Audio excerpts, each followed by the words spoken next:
ہاں بڑا وقت ہے ابھی.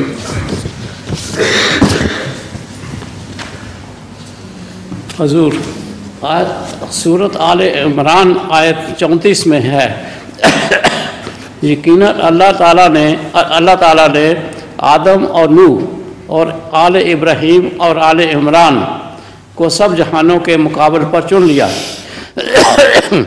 شیعہ کہتے ہیں کہ آل عمران سے اس جگہ مراد حضرت ابو طالب کا گھرانہ ہے کیونکہ ان کا نام نام عمران تھا اور کنیت ابو طالب تھی.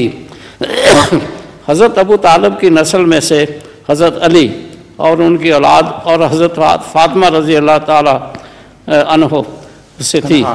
اللہ تعالیٰ نے سارے جہان کے مقابل پر ان سے چن لیا تھا.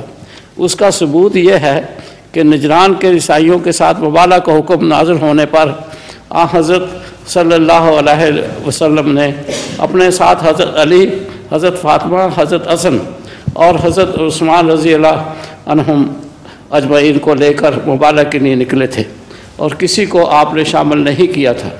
شیعوں کا استدلال یہ ہے کہ آیت کریمہ میں آل عمران سے مراد شیعی ائمہ ہیں جن کو اللہ تعالیٰ نے برگزیدہ شیعوں کا استدلال بالکل بے تکا ہے.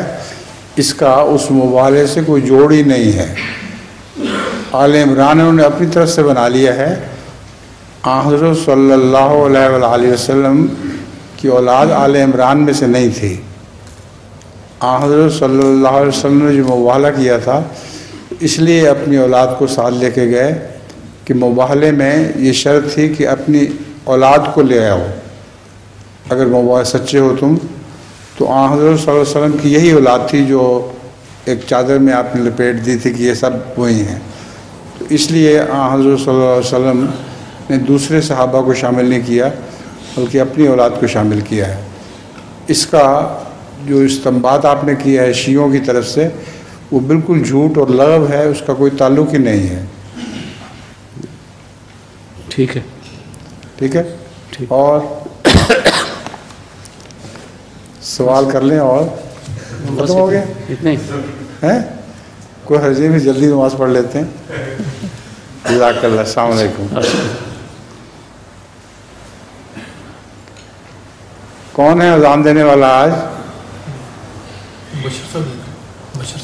مبشر صاحب اذان دے دیں مائکرو فون پہ جا کے.